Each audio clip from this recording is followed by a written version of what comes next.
쿠팡이 지금 이천 물류센터죠. 뭐 화재가 나가지고 이제 뭐 막대한 어떤 재산 손실이 난 것도 뭐 불행한 일입니다만, 그 과정에서 특히 이제 소방관 한 분이 순직을 해가지고 많은 이제 국민들에게 좀 이 충격을 좀 주었고, 그 사건이 일어난 직후에 김범석 그 이제 의장이죠, 등기이사로 사임을 해버렸다는 거예요.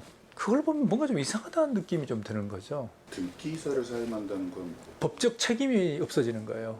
이 이사 중에서도 등기이사, 비등기이사가 있는데, 옛날에 재벌들이 그 아주 어떤 재밌는 걸 했었냐면요, 대표이사를 하면서도 등기이사가 아닌 경우가 있었어요.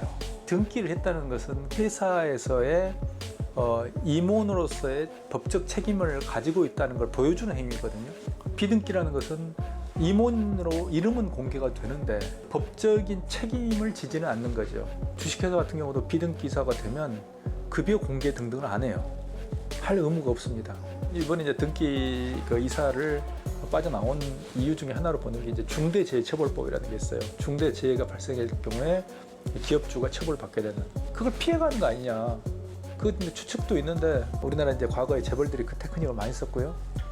실질적으로 지배를 하면서 법적 책임을 면하는 이런 테크닉을 많이 썼는데, 불행하게도 쿠팡이 우리나라 재벌들이 가진 그런 테크닉들을 어디서 많이 배웠어요. 학습을 했던 것 같아요. 그래서 그런 점에서 본다면 쿠팡은 학습 능력은 뛰어납니다.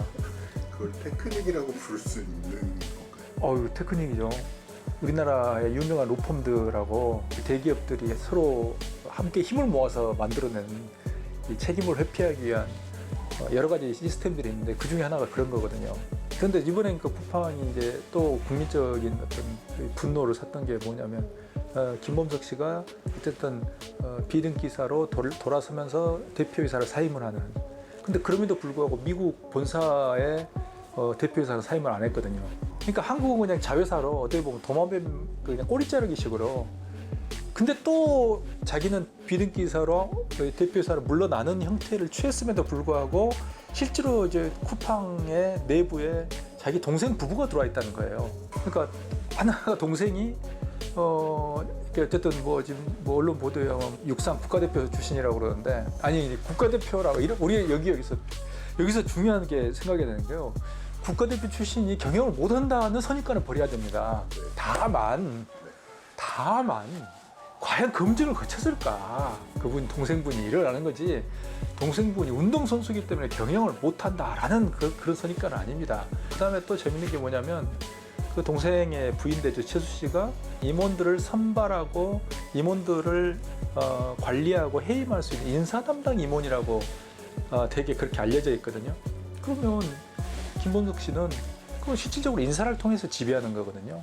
그래서 저런 걸 생각해서 그냥 빠져나가는 거 아니냐라는 의혹을 받게 되는데, 우리가 이제 곰곰이 논리적으로 추론을 해보면 대충 그럴 수 있겠다.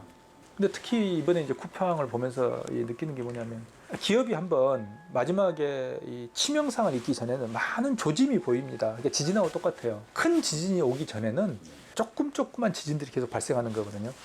그래서 팍 터지는 거예요. 이번 쿠팡도 보세요. 아니 7명이 죽을 동안 뭘 하고 있었던 거예요. 그 다음에 이전에 쿠팡 또 물류센터에서 뭐 코로나 집단 감염이 있었죠. 이번에 사람들이 그러니까 쿠팡 탈퇴 운동이 발생하고 있는데, 그걸 보면 이 사람들, 소비자들이 그 가지는 분노라는 게 이렇게 쌓여 있거든요. 근데 가장 그걸 촉발시켰던 것은 저는 국정 논쟁이라고 생각을 해요. 사람들은 쿠팡이 한국 기업이라고 생각을 했는데, 상장하는 과정에서 미국 기업이네? 그러니까 그 복잡 미묘한 감정이 생기고 있는 거예요. 쿠팡이라는 게 뉴욕 증시에 상장하면서 아주 정말 큰 대박을 터뜨렸어요. 모두 축하해주고 싶어요. 근데 뭔가 꺼림칙해요. 이거 뭐지? 한국에서 돈 벌어서, 그럼 본사가 미국에 있으니까 본사로 송금하겠네? 근데 이 사람은 도대체 미국이냐 한국이냐? 이런 복잡 미묘한 감정이 있거든요. 그럼 예를 들어서 처음에 상장을 할 때도 쿠팡이라는 한국 쿠팡 코리아를 상장을 했다면 이건 사람들이 다르게 생각하겠죠. 쿠팡이라는 자회사를 가지고 있는 본사를 상장한 거예요. 미국 본사를. 거기서 느끼는 사람들이 느낀 미묘한 이제 감정들이 있나요? 국적을 둘러싼. 근데 이번에 더구나 이제 그런 감정이 있었는데, 뭐 과로사 문제 터졌죠. 그 다음에 뭐 화재 터졌죠. 코로나 터졌죠. 계속 사건들이 터지고 있는데 이게 해결이 안 된 상태로 터지는 거예요, 계속. 거기에 소방관이 순직하고 이것도 사람들이 열이 받아 있는데 비등기 이사로 하면서 대표이사를 사임을 하고 빠져버린 거예요. 이게 사람들 눈에는 무책임하다고 보이는 거죠. 그러니까 자기가 관리하지 않는 자회사인 것처럼 이제 구조를 가지는 거예요. 옛날에 재벌들이 했던 70년대, 80년대 한국 재벌들이 욕을 왜 먹는데요? 영광은 자기에게 돌리고 책임은 부하에게 돌려요. 이번에 이제 쿠팡의 이제 그런 행태를 보면서 이제 많은 사람들이 지금 이제 소비자 운동으로 번지고 있는 게 쿠팡 탈퇴 운동이에요. 탈퇴 인증하고 이런 게 막 계속 지금 뭐 인증샷 올라오고 이러잖아요. 지금 코로나 때문에 쿠팡이 이 스며들어 버렸잖아요. 네. 이거를 대체할 수 있을까요? 저는 그건 근본적으로 대체는 안 된다고 봐요. 근데 사람들이 이런 또 브랜드라는 게 또는 그 기업 이미지라는 게 대단히 중요한 게 예를 들어서 대학생들에게 저는 가장 기업 이미지가 좋은 회사를 조사해 본 적이 있어요. 놀랍게도 유한 킴벌리가 나와요. 우리 강산 푸르게 푸르게. 우리 강산 푸르게 푸르게 유한 킴벌리. 근데 유한 킴벌리 본질은 뭐냐면요. 벌목해서 종이 만드는 회사예요. 최악의 환경 파괴 회사인데 얘들 머릿속에는 학생들 머릿속에는 어떤 게 들어있냐면 나무 심는 것만 들어있어요. 광고에서. 그것도 있지 않나요? 그 창업자분 제 성함이 기억이 안 나요. 네. 되게 많은 사회적 유일한 씨요? 네네. 그 양반은 그때 유한 양행이고 그건 좀 달라요. 그건. 유한 킴벌리를 그 유한 양행은 환경회 친환경 회사는 아니에요. 네네. 지배 구조가 좋은 회사거든요. 네네. 자기 자식들이랑 물려주지 않았다. 근데 네네. 이건 친환경 회사로 알려져 있는 거예요. 근데 그 브랜드를 브랜드 이미지가 들어가게 된 결정적인 계기는 그 광고예요. 우리 강산 푸르게 푸르게. 그래서 그 이미지라는 게 이렇게까지 중요한 거죠. 이번에 쿠팡이 왜 이제 그 기업 이미지에 있어서 정말 치명적일 수 있다고 생각하냐면 예를 들면 그 유사한 사례로 일본의 기업의 사례가 있어요. 그게 이제 유키지루시라는 이제 회사인데 일본의 뭐 햄 소세지 시장의 86%를 지배했던 독점 기업이었죠. 그러니까 일본은 유키지루시는 100년 기업이었어요. 정말 이미지 좋은 회사라고 사람들이 착각을 했죠. 지금은 아닌가요? 없어져 버렸어요, 회사가. 두 방의 회사가 그냥 날아가 버렸어요. 근데 그 회사가 첫 번째가 뭐냐면 식중독 사건이 일어났던 거예요. 그래서 일본에서 정말 최악의 식중독 사건이었죠. 15,000명이 식중독에 감염돼가지고 특히 초중고 학생들이 집단 감염이 돼가지고 뭐 난리가 났던. 근데 그거 너무나 간단한 이야기였어요. 그 공장에서 이 유제품을 생산하는데 정전이 된 거예요. 몇 시간 동안. 근데 정전이 되면 그동안에 생산된 걸 파기해야 되거든요. 왜냐하면 세균이 번식하기 시작하고 독소가 생기니까. 근데 너무 쉽게 생각한 거예요. 뭐 끓이면 되지 않겠어? 그리고 살균 하면 되잖아. 예를 들어 원유 이런 것들. 그걸 기반으로 유제품을 만들기 시작한 거예요. 그래서 뭐 일본이 난리가 났죠. 일본에서. 근데 놀랍게도 유키지루시는 살아남았어요. 한 번은 봐주더라고요. 반성하고 사죄하고 막 허리 90도로 꺾고 뭐 이런 거 하잖아요. 근데 그 다음 해 1년 후인가 어떤 일이 있었냐면 일본에서 이제 광우병 이슈가 있으면서 사람들이 불안감 때문에 일본 국산 소고기를 안 먹기 시작한 거예요. 일본 정부가 세금을 들여가지고 식품회사에서 보관하고 있는 국산 일본산 소고기를 전부 이렇게 수매해 드린 거예요. 폐기하려고. 왜 안 팔리니까. 그때 유키지루시가 어떤 짓을 했냐면 이거 정말 야 기업이 이런 짓을 할 수 있다는 게. 호주에서 수입했던 수입구 쇠고기가 있었는데요. 그걸 보관하고 있다가 일본 국산 쇠고기로 그거 속여가지고 일본 정부에 납품했어요. 폐기해주세요 이렇게. 그리고 가격은 일본소 가격으로 딱 받은 거예요. 비싼 값에 정부에 팔아먹은 거예요. 그게 걸렸어요. 한으로 둔갑한 거네요. 예. 예. 그런데 놀랍게도 어느 날 이렇게 슈퍼에 갔더니 슈퍼 매장에 유키지루시 제품이 다 그 코너가 비어 있어요. 우리처럼 막 인증샷, 유키지루시 제품, 불매운동 이런 게 없었어요. 제가 일본에 그때 있었거든요. 마트에서 통으로 다 반포해 버린 거예요. 소비자들의 그 시선을 느끼는 거예요. 마트에서. 그러니까 전국의 유통에서 유키지루시 모든 제품들이 반품되고 오기 시작하는 거예요. 그걸 못 견디더라고요. 회사가 그러니까 도산한 거예요. 도산.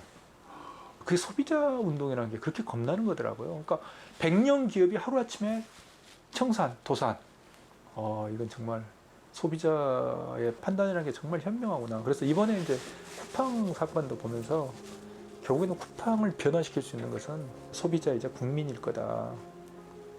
예를 들어 우리가 쿠팡에서 일주일 동안 주문 안 하기.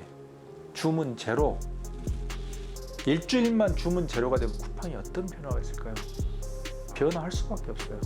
그러니까 쿠팡은 뭐냐면 지금도 제일 바쁜 게 법무팀일 거예요. 막 우리가 법적으로 뭐 중대재해방지법 이런 건 뭐 적용이 될 거야 안 될 거야부터 시작해서 우리 뭐 CEO는 국감에 서는 거야 마는 거야 막 이런 그다음에 대외적으로 막 신문사에 전화해가지고 막 기사 뭐 좀 이거 틀린 것 같습니다. 이거 뭐 어떻게 잘 써주시면 안 될까요? 사실은 나 맨날 홍보팀 가동하고 이런 거 하거든요. 근데 원인을 과연 근본 원인이 뭘까? 왜 이렇게 됐을까에 대한 그런 걸 과연 하고 있을까? 아직 이걸 대체할 수 있는 다른 곳이 없잖아요. 예, 없는데 저는 로켓 배송을 보면서 저도 로켓 배송을 들어있습니다만 또는 지금의 어떤 택배 시스템이 좀 많이 비인간적이라고 생각을 해요. 어제도 밤에 어제도 일요일 뭐 12시 넘었나 그때 늦게 집에 들어갔는데 이 쿠팡 마크가 드는 트럭이 막 쏠쏠같이 지나가요. 이 기사분이 나와가지고 뭔가 박스를 들고 팍 뛰어가요. 아파트 현관 입구로 뛰어가는데 뛰어가서 엘리베이터도 안 타고 가더라고요. 3층에 배달하더라고요. 3층에 올라갈 정도의 엘리베이터를 기다릴 시간도 없는 거예요. 이걸 보면서 야 이건 좀 조금 생각하죠. 우리가 그러니까 결국엔 이번 쿠팡 같은 로켓 배송을 만들어낸 게 결국 우리 아닌가라는, 소비자가 그런 어떤 과정을 가속화시키는 거 아닌가라는, 그러니까 어떻게 보면 우리가 공범이 아닌가라는 생각이 드는 거죠. 그러니까 제 시간에 안 오면 클레임이 들어가잖아요. 이제 기다리지 않아요 사람들은. 그러니까 점점 이 물류 시간들이 짧아지는 거거든요. 근데 그 과정에서 이게 과연 이 중간에 있는 합리화라는 말로 이게 다 통용이 될까? 그리고 그 중간 과정을 로봇이나 예를 들면 드론이 처리하지 않거든요. 지금 사람이 처리를 해요. 그걸 처리한다는 건 뭐냐면 그 속에 있는 사람들이 그걸 쥐어짜야 된다는 거거든요. 결국엔 어떤 식으로든지. 근데 결국에는 우리가 계속 소비자들 그걸 요구하는 건 아닐까라는 그런 죄의식. 인원을 늘려서 해결될 수 있는 문제는 아닌가. 기업이라는 것은 가능한 인건비를 줄이려는 자기 기본 속성을 가지고 있기 때문에 현재 가지고 있는 중에서 생산성을 올리려고 하는 거죠. 생산성이 올라가는 것은 장기간에 걸쳐서는 올라가요. 근데 단기간에 걸쳐서 올리려고 하면 항상 중간에 뭔가 문제가 생기는 거예요. 이런 문제를 해결할 수 있는 것은 예를 들면 자동화예요. 예를 들면 택배 분류 과정을 자동화할 수 있거든요. 근데 기업들이 거기에 과감하게 투자를 안 하잖아요. 그건 투자를 해야 된다고 생각을 해요. 특히 이번에 이제 그런 어떤 쿠팡의 상황들을 보게 되면 어떤 생각이 이제 드냐면 과연 기업이라는 게 뭘까? 그러니까 기업으로서 해야 될 가장 기본적인 게 결여된 케이스가 아닐까. 그러니까 기업은 사회의 일원이거든요. 기업은 사회적 존재로서의 그 기업이 그 사회에 어떻게 공헌해야 될까? 하나의 공헌은 제품과 서비스를 통해서 공헌하는 거고 또 하나의 공헌은 뭐냐면 자신들의 구성원에 대한 그들에 대한 공헌이에요. 근데 그런 점에서 기업에 충격을 주고 움직일 수 있는 것은 저는 소비자라고 보는 거예요. 유키지루시 사건처럼. 저는 로켓 배송이라기보다는 그 로켓 배송을 구독함으로 해서 자유로워지는 반품 환불. 사실 저도 그래요. 네, 그 요소를 대체할 수 있는 다른 뭐 무료 반품 이런 것들이 그 반품 비용을 누가 처리할 건가 이런 이슈가 발생해요. 쿠팡은 이제 그 내부 그런 어떤 반품이 들어온 비용을 예를 들면 처리할 수 있는 뭔가의 구조를 가지고 있는 거예요. 예를 들면 가장 쉬운 건 뭐냐면 그 물건을 납품한 회사가 이 반품에 대한 비용을 책임지는 거예요. 쿠팡이 아마 그렇게 하고 있을 가능성도 있어요. 이게 미국식 방식이에요. 예를 들면 미국 같은 경우는 특히 반품이 너무나 쉽거든요. 미국의 마트. 미국은 과자를 반 먹고 갖다 줘도 반품돼요. 자전거 6개월 타다 반품돼요. 노트북 한 달 쓰고 반품도 돼요. 크리스마스 때 생나무 팔거든요.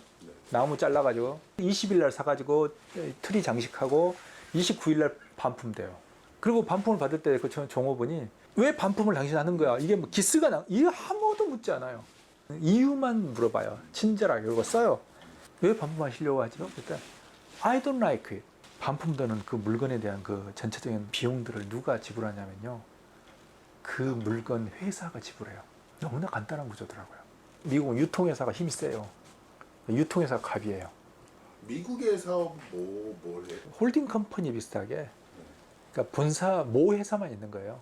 그런 거죠. 아마존의 대항마가 아닌 거잖아요. 아니 아마존이 들으면 화내죠. 왜 이러십니까? 아니 근데 왜 등한시 하는 거예요? 여기서 돈을 다 벌어 가는데. 아니 근데 이번에 지금 상장도 했고 그게 뭐 의미가 있나요? 이제 여기에서 매출이 없어지면은 꼬꾸라지는 안 되면 팔면 되잖아요. 그게 미국식 사고인데. 일단 상장하는 과정에서 저 정도의 밸류가 붙었으니까 성공한 거고. 파는 수순으로 가는 거는 아닐까요? 지금 상황에서는 팔 타이밍이 아니에요. 왜냐하면 지금은 이게 제대로 된 가치를 지금 받을 수 없는 상황이기 때문에. 그러니까 지금 쿠팡은 두 개의 위기에 직면해 있어요. 하나는 사회적 관계로부터의 오는 위기, 이게 하나가 있고요. 또 하나는 경쟁에서 오는 위기가 있어요. 이번에 이제 그 이베이가 신세계 네이버 연합군에 넘어갔잖아요. 그러면 이제 산술적으로만 따져도 네이버가 1등인데 거기에 플러스 이게 이미 들어와 있는 거예요. 근데 쿠팡이 네이버, 이베이, 신세계 이 세 개가 만약에 결합이 돼서 움직이기 시작하면 그건 이미 쿠팡의 거의 한 시장 점유율에서 2배를 넘어서게 될 거예요. 그러니까 엄청난 위협이죠. 그게 바로 경쟁에서 오는 위협이에요. 그리고 쿠팡이라는 게 로켓 배송이라든지 아니면 무료 반품이나 이런 것들이 과연 지속 가능한가? 그러니까 저희들이 이제 경영학에서 할 때 핵심 역량을 따질 때 모방 가능성을 중요한 요인 중 하나로 보거든요. 다른 회사가 모방할 수 있는가? 맛만 보면 모방하지 않고 그러니까 그 코스트 이슈만 있다니까요. 코스트하고 물류 시스템에서 얼마만큼 하중이 걸릴 건가? 근데 그걸 어디까지냐 그 코스트를 감내할 것인가 그 이슈만 있고 불가능한 이슈는 아니에요. 그런 점에서 볼 때 현재 그 물류회사들이 훨씬 더 중요하게 보고 있는 것은 배송 시간을 줄이는 것. 이 네이버가 약한 게 그 물류잖아요. 그래서 CJ하고 그래서 제휴하였잖아요. 쿠팡은 미국의 아마존이 아니기 때문에 아마존 같은 지금 지배력을 가지고 있지 못해요. 그래서 그런 점에서 본다면 쿠팡은 급한 거예요. 급한데 이렇게 일이 터지는 거예요. 일이 터지는데 그 대응이 또 이렇게까지 엉망인 거예요. 이게 엄청난 타격이 될 거라는 걸 아는데 왜 저런 식으로 대응을? 왜냐하면 미국은 기업이 사과하는 것은 법적 문제가 겹치게 돼요. 그래서 미국은 기업이 쉽게 사과하지 않아요. 항상 법무팀으로 넘겨요. 근데 우리나라는 그런 법적인 이슈를 떠나서 사람들이 정서적으로 공감하길 바라거든요. 만약에 김범석 씨가 대표이사를 물러나고 뭐 이런 것들이 만약 사전에 준비가 돼 있었다 하더라도 지금 타이밍은 발표할 타이밍이 아니에요. 근데 발표를 해버렸어요. 이건 뭐지? 대표이사가 전면에 나서서 그 상황을 수습을 해야 되고 뛰어야 되고 대국민적 커뮤니케이션을 담당을 해야 되고 사과를 해야 되고 근데 나 안 해.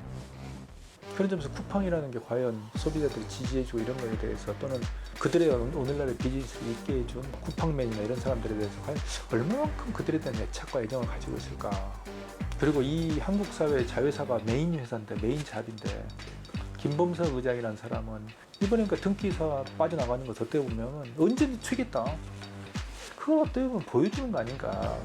그렇게 생각하면 쿠팡은 정말 기업 운영 방식이 어떻게 보면 정말 미국식이에요. 특히 미국 기업이 해외에 나갔을 때 보여주는 모습들. 근데 한국 기업이라면 그렇게 못 하거든요. 어차피 죽으나 사나 여기 있어야 되거든요. 그래서 기업이 국민적인 신뢰를 잃어버렸을 때 어떤 일이 생기는지를 보여줘야 된다라고 생각을 하는 거죠. 그게 중요하죠.